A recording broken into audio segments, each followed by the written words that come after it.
اعوذ باللہ من الشیطان الرجیم، پناہ مانگتا ہوں میں اللہ کی شیطان مردود سے۔ بسم اللہ الرحمن الرحیم، شروع اللہ کے نام سے جو بڑا مہربان نہایت رحم والا۔ مشاہدین الکرام، السلام علیکم ورحمۃ اللہ وبرکاتہ۔ سچی بات میں آپ کا پھر سے استقبال۔ میں ہوں آپ کا میزبان محمد ریان۔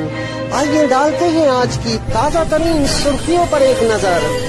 خبر شروع کرنے سے پہلے اگر ابھی تک آپ نے ہمارا چینل سبسکرائب نہیں کیا تو پلیز سبسکرائب کریں، لائک کریں اور شیئر کریں، اور آپ ہمیں اپنی رائے دے سکتے ہیں۔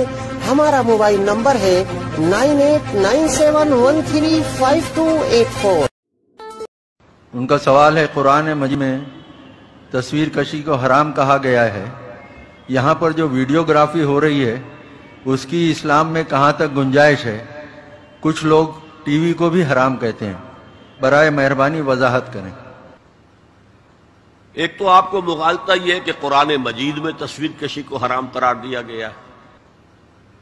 قرآن میں کہیں یہ حکم موجود نہیں ہے، بلکہ قرآن میں تو حضرت سلیمان کے بارے میں آتا ہے کہ ان کے لیے جو جنات جو تھے ان کی غلامی میں وہ تماثیل بھی بناتے تھے، مجسمے بھی بناتے تھے، تو مجسمہ سازی بھی حرام نہیں تھی اس وقت۔ اصل میں یہ حدیث نبوی ہے صلی اللہ علیہ وسلم کہ تصویر بنانا اور مجسمہ بنانا جاندار چیز کا وہ حرام ہے۔ اس وقت تک کیمرہ ایجاد نہیں ہوا تھا، بلکہ ہاتھ سے تصویر بنتی تھی۔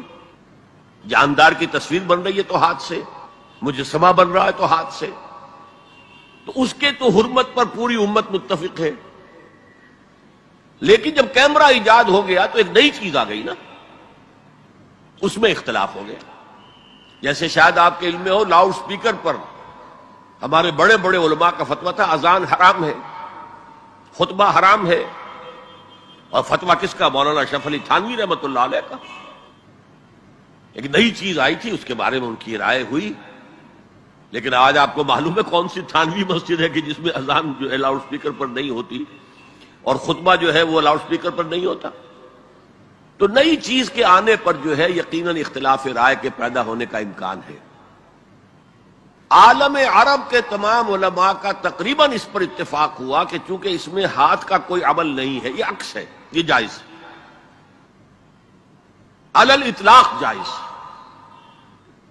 اس سلسلے میں آپ کو ایک لطیفہ بھی سنا دیتا ہوں۔ پاکستان میں ایک علماء کی کانفرنس بھی ضیاء الحق صاحب نے کروائی تھی، پوری دنیا سے علماء آئے تھے، کراچی میں کانفرنس تھی۔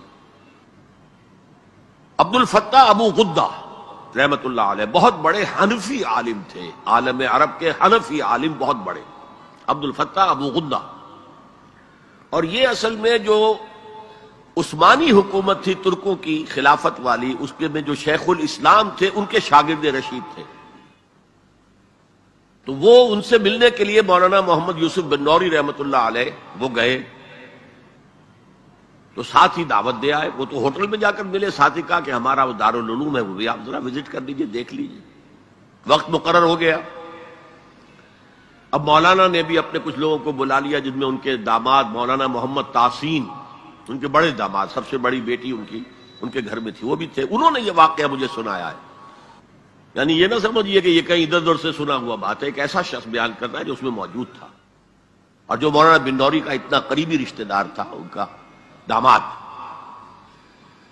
کہ یہ اب انتظار کر رہے تھے کب آئے کب آئے۔ تو اطلاع ہوئی کہ آ رہے ہیں، آ گئے، تو نکلے باہر ویلکم کرنے کی، دیکھا کہ وہ ایک کیمرہ لٹکائے ہوئے چلے آ رہے ہیں۔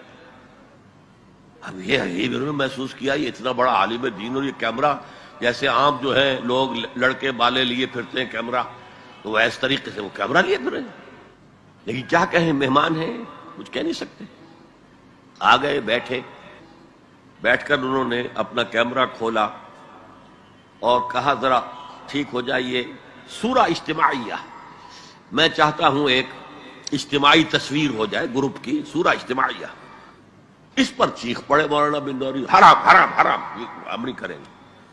انہوں نے کیمرہ تو بند کیا، لائیے دلیل، حرام ہونے کی دلیل کیا ہے؟ جو دلیل انہوں نے دی وہ کاٹ دی، جو دلیل دی وہ کاٹ دی، جو دلیل دی وہ کاٹ دی۔ آخر میں مولانا بنوری کو کہنا پڑا کہ ٹھیک ہے یہ حرام نہیں ہے لیکن یہ خلاف تقویٰ ہے۔ آپ نے کہا ٹھیک ہے آپ اس پر قائم رہیں، خلاف تقویٰ ہے، مجھے اس پر کوئی وہ نہیں ہے، لیکن یہ کہ آپ حرام کہیں گے تو مجھے دلیل دینی پڑے گی۔ آپ خليل بالقرآن